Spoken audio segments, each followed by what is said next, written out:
Right.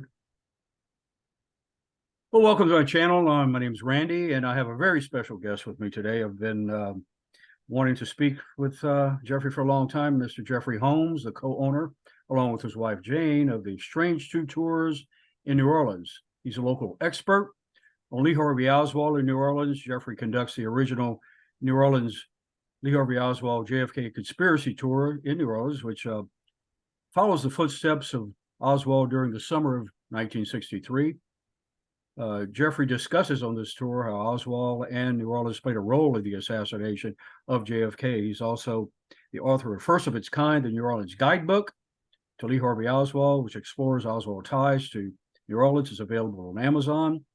He's been featured in dozens of articles, magazines, news, TV programs. Most recently, he's appeared in the book by Jack Roth, an award-winning documentary film producer and author regarding the assassination, entitled Killing Kennedy. An entire chapter is devoted, and there it is right there, is devoted to Jeffrey. Oh, I have a copy. Well, good. I've also met Jack, as a matter of fact. He's also one of the top researchers of organized crime and the mafia in New Orleans. A native of Florida, Jeffrey began his career in photography. In 1987, he quickly became an award-winning photojournalist in the offshore powerboat racing world. He opened his first art gallery in Fort Lauderdale in 1997. And then we're lucky enough that he relocated to New Orleans and gallery in year 2000. He established the St. Claude Arts District, what I've been to before. And he began a career in history and reinvented himself, and now a tour guide. As they say, the rest is history. He and his wife created their very own Strange Tours in 2011. Remains to this day as one of the most unique, sought-after tour company in the city, where one can explore all that's unique in this city has to offer, including the incredible journey Jeff takes you on the Lee Harvey Oswald tour, to the cultural richness of the French Quarter tour, the historic neighborhoods, architectural splendor of the Garden District, unofficial Anne Rice tours, the bone-chilling ghost legend and lore tours, to name a few. The tours are very informative, educational, interactive, and a whole heck of a lot of fun. In fact, when best-selling authors, Hollywood insiders want to take a tour in New Orleans, Strange True Tours is a tour choice, and Jeffrey's been their go-to guide. I can understand why. I speak from experience. Jeffrey, welcome. Good to see you, man. Thank you. That's quite an intro. You doing some cyber stalking? What's going on? Well, I won't say anything. Your research, yeah, it's what we do, right? Oh yeah. Well, it's all true. It's all factual, you know. Thank you. Yeah. Jeffrey, again, thanks a lot. I appreciate this. I'd like to first ask you how this all began. You're from Florida, and we appreciate the fact that you relocated to New Orleans. How did that come about? How did you get interested in the assassination? And you know, how did you get interested in New Orleans? What attracted you? Of course, you can't. You don't have to look too far, but all right. Long story short, it's the 1990s. I'm in South Florida. It's you know, the height of the goth era and all of that. And I was actually friends with the members of Marilyn Manson, and that was the whole Anne Rice thing. And I was traveling across the country, heading to Manhattan to continue my art career. And we were supposed to be here for 4 days. My girlfriend and I absolutely fell in love, sold the van, and had an apartment by the end of the week. Wow. And it's, you know, I've been here ever since. Tried to leave, always brought back. And when I met my current wife, Jane, after Katrina, that's when we started our Strange True Tour. I was working for a ghost tour company and started coming across all the really weird, unusual history of New Orleans. And in particular, it was a book called Mr. New Orleans. Have you read that one? I've heard of it.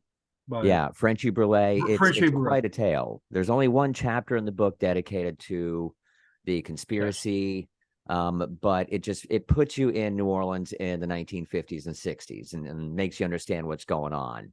And he's got some interesting quotes. And also, this town is so damn small, and you know that. And I've come across little Easter eggs. People have told me stories over the years before I even became a tour guide. And in particular was a man named Lou Graff. Lou is an artist. He was a courtroom sketch artist and everything. And he used to do portraits for the Marcello family back in the 50s and 60s.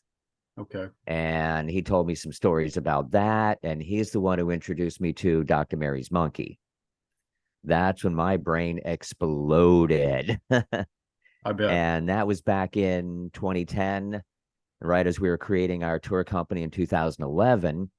And I'm online doing some research, and that's when I came across Judith Berry Baker and her book, and discovered she was doing her very first public appearance in Toronto, and it was October 18th on Lee's birthday. And I told my wife Jane, I said, I've got to go up. I've got to meet this woman. Something drew me. It was just you got to follow that path. And next thing I know, there I am in Toronto at her press conference in the morning. And she's got Ed Haslam on Skype. There's experts in the audience. It's all of this. There's, national television in Canada. She pulled me on camera. I freaked out. But that's when I met her, Chris Milligan. And we've just, ever since then, it's just grown and grown and grown. We always did about a 10-minute little Lee snippet on our Strange True tour. And I just turned that into a full-on 2-hour walking tour. All the locations around the city. We actually go to where Lee passed out his literature, the 544 Camp Street. Well, you've done the tour, it's once you see how close everything is, it all falls into place. Right. Right. And that was 12 years ago, and now here we are doing this interview about the assassination. Exactly. Yeah.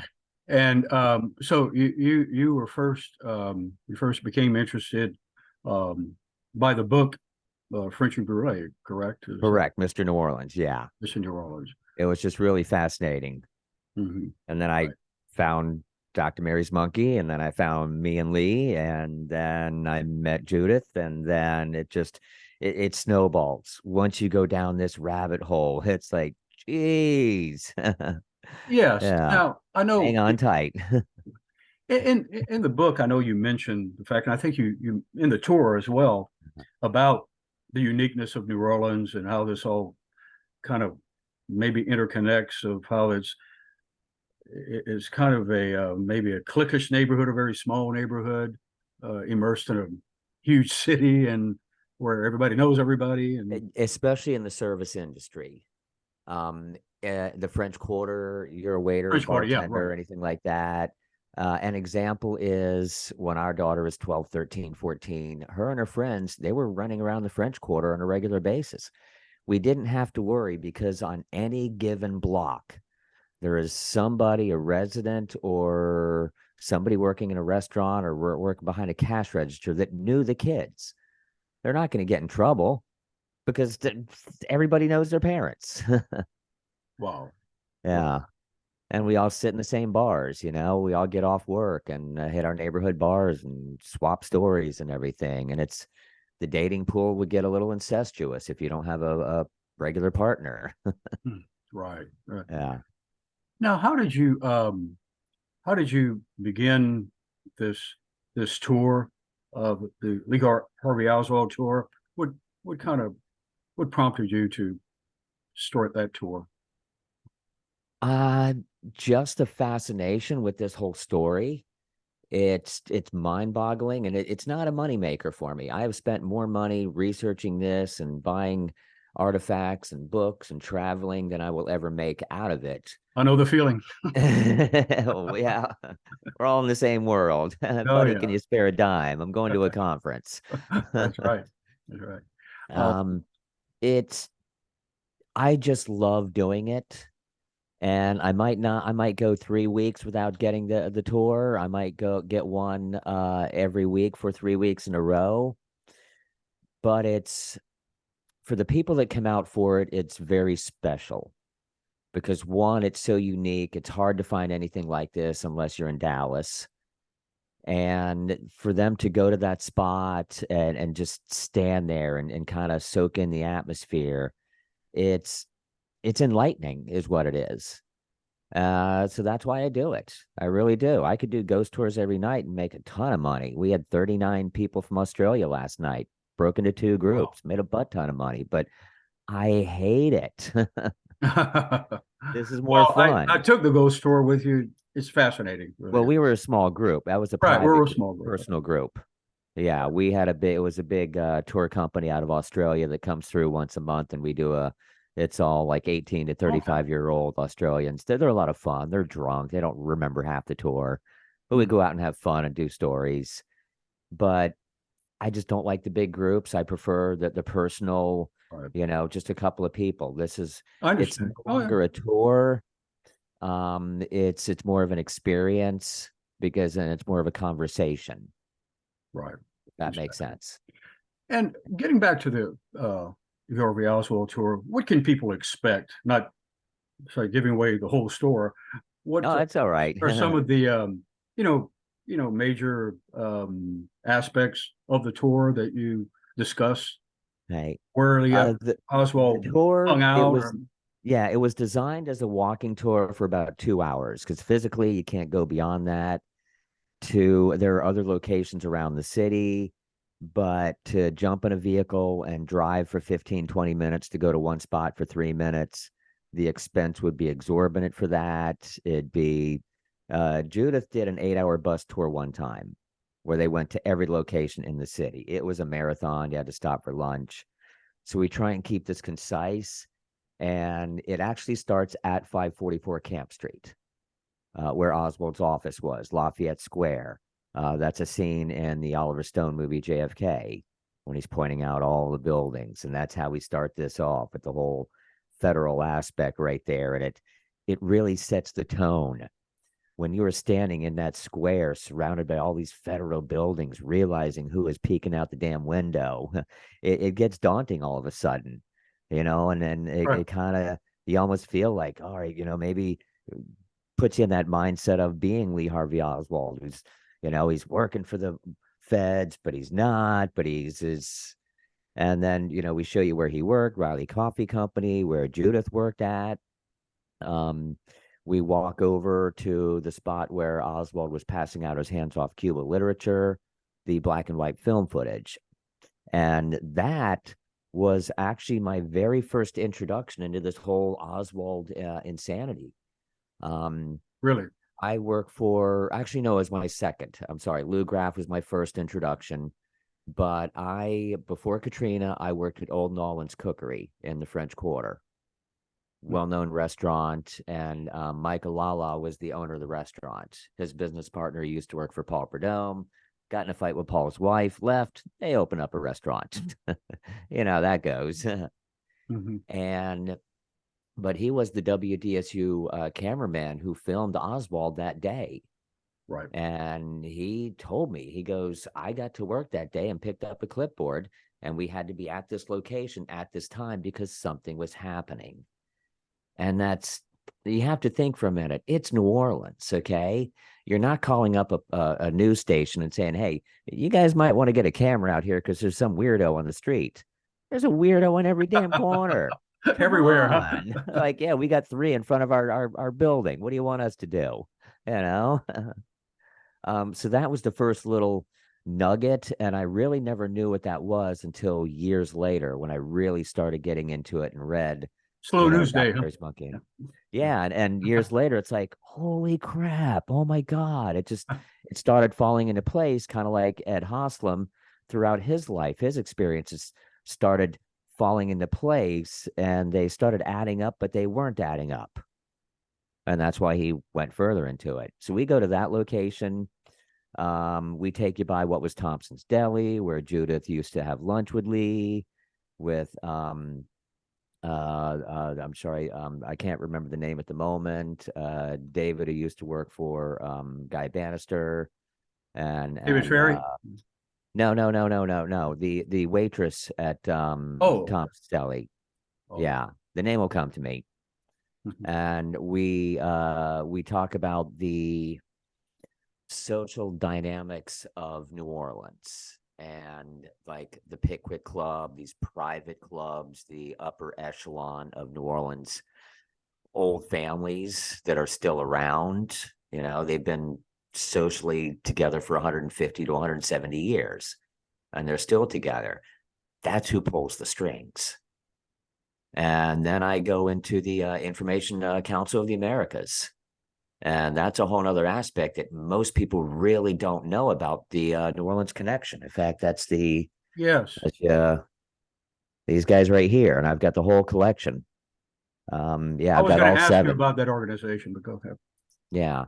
And then from there, we enter the French Quarter and we go into the aspect of the New Orleans Mafia. We start talking about Carlos Marcella. I do briefly talk about the origins of the Mafia in New Orleans all the way up to Carlos. And then we talk about his aspect of it, Bourbon Street, and go down Royal Street, point out a few locations there. There's the courthouse, there's Antoine's restaurant, there's Napoleon House restaurant. Those were all locations in the movie. And there was an actual incident between Clay Shaw and Jim Garrison in the Brennan's restaurant right there on that block as well. And that was one little instigation between the two men not liking each other. So there's just so many dynamics to it, and just wrap it all up in the courthouse. Right. So it's a fun walking tour. We walk a couple of blocks, stop and explain things. And at that point, and as you know, you start realizing how close everything is. You can't go anywhere without eyes being on you. And this is the 1960s. Right. And just watching the epiphany from some people. Usually it's one person who's interested, and they'll bring their significant other or a friend, dragging them along.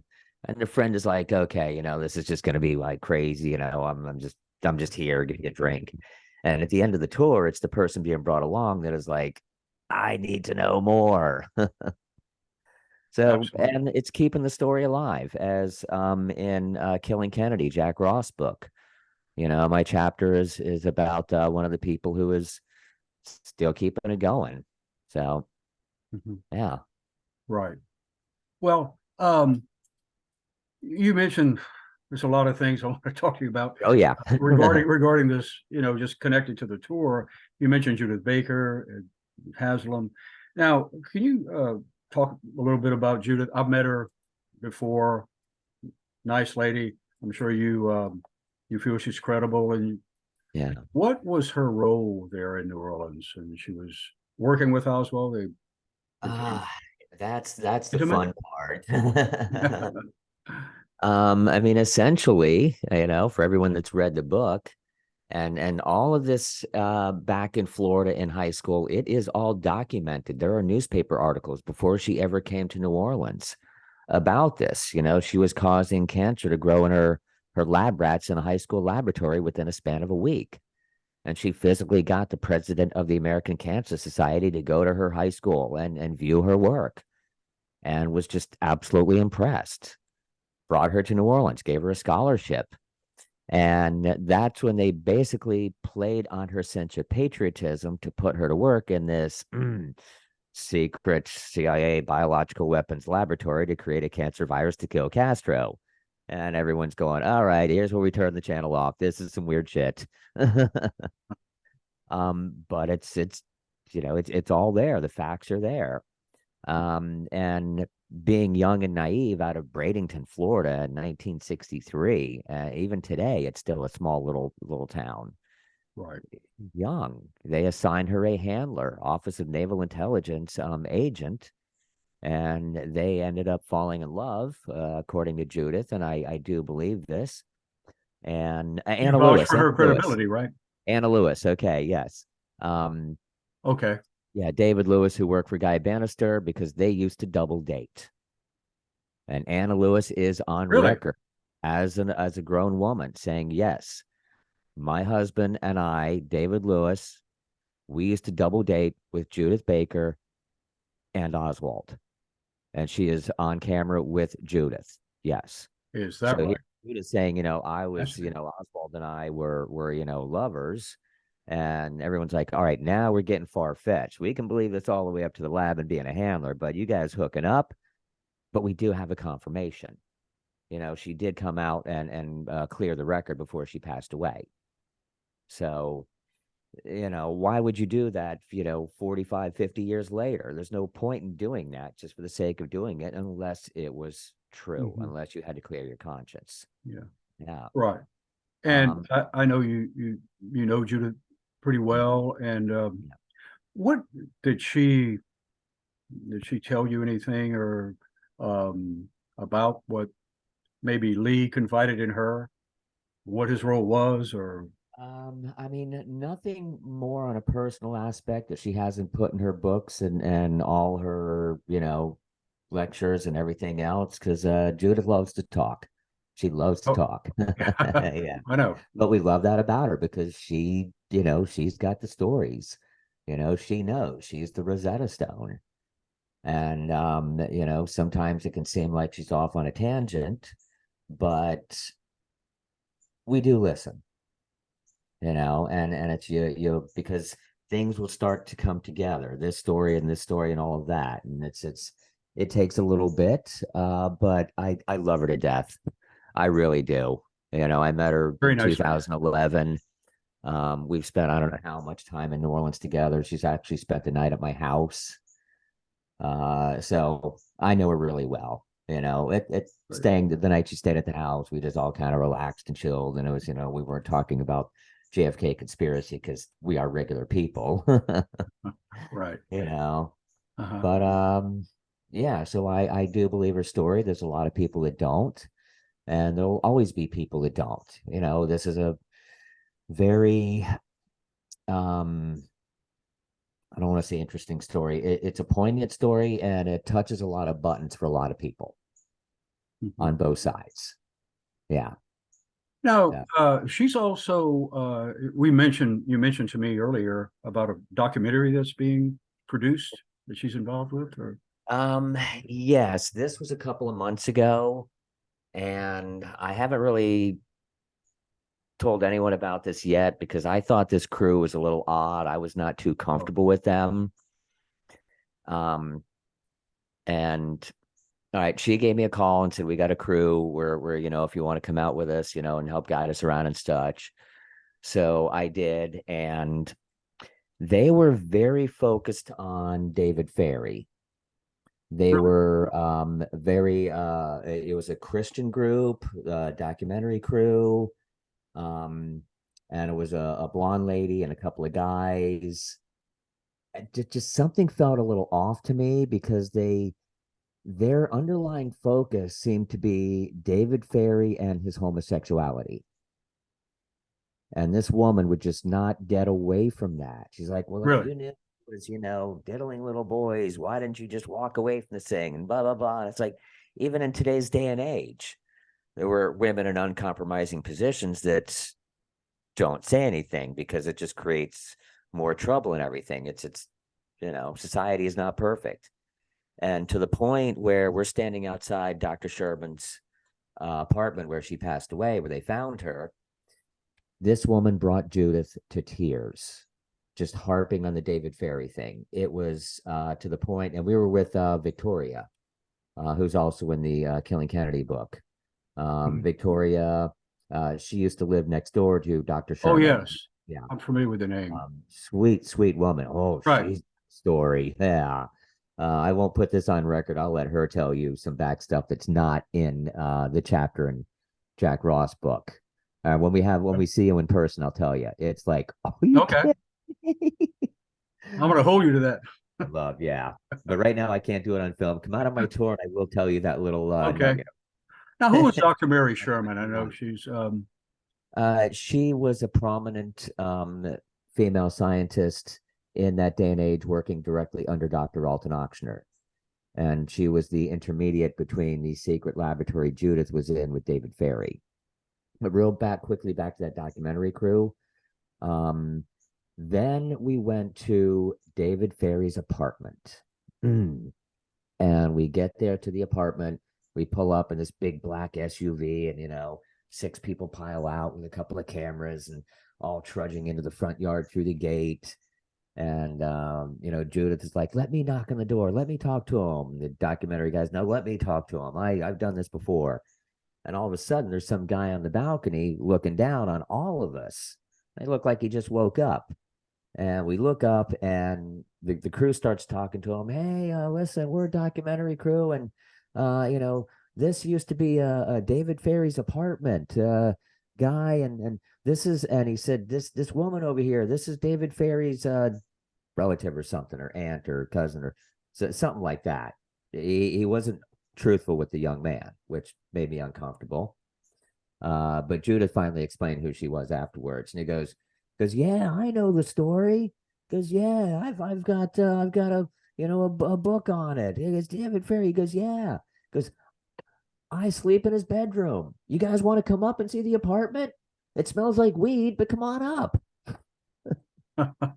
60 seconds later, the whole film crew just inundated this man's apartment. We were just everywhere.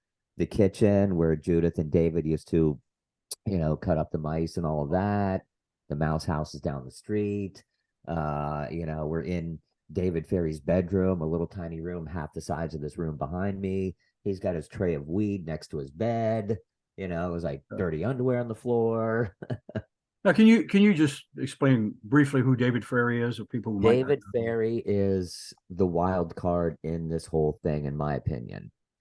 In the Oliver Stone movie, character played by Joe Pesci, a pilot, used to work for the CIA piloting, used to work for the mafia piloting, interest in cancer research. That's a little nugget, Easter egg in the Oliver Stone movie. When they found David Ferry dead in his apartment, they mentioned cancer research, equipment, and mice. Right. Since Jim Garrison accidentally stumbled upon that secret laboratory and he didn't know what he found. So, all right, where are we back to? David Ferry. His tangents are so quick to get off. And he also wanted to be a priest, but that didn't work out for him. So he was just kind of this wild card in between the whole thing.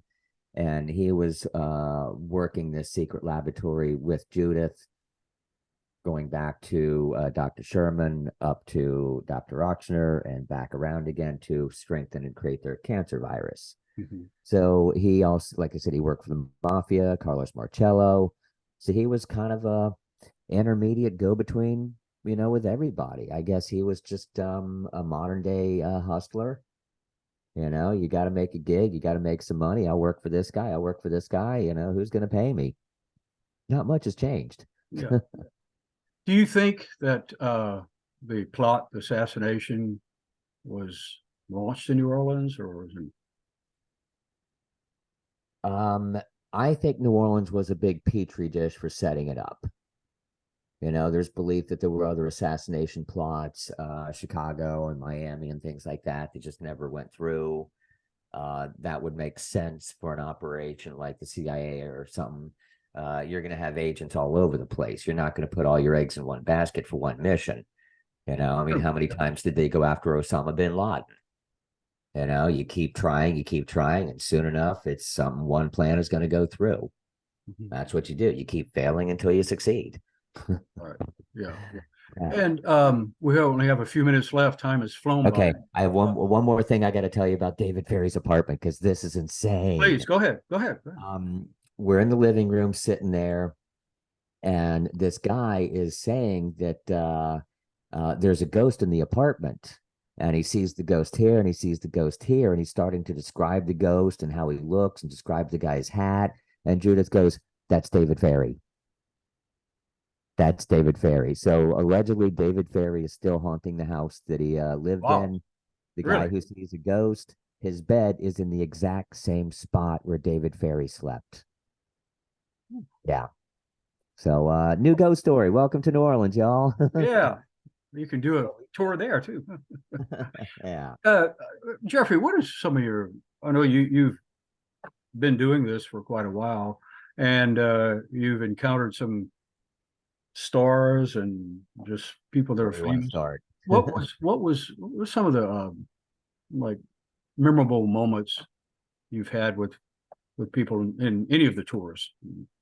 Well, If you, first of all, having Robert Groden come out on my Lee Harvey Oswald tour was just unbelievable. oh, I remember first time That I was met him. Yeah. so a feather in my cap, I should say. You know, I'm a young buck in this whole conspiracy world. I wasn't even born when the assassination happened, but I'm the next generation to keep the story going. Right. But to have someone like that come out and take the tour, it was really special, and it was an honor for Oh, me. okay. Man. And So you want to yeah, explain who Robert is? Robert Grove. We know who he is. Robert Groden, one of the greatest experts on the JFK assassination. You know, he what processed the Zapruder film. Right. He was on the Geraldo show in the 70s with the film. He's on the grassy knoll every Sunday, has been for decades and decades. Right. Um, Go up there to Dealey Plaza, go up on the grassy knoll and meet Robert. He's just a sweetheart. His wife, Janet. Great guy.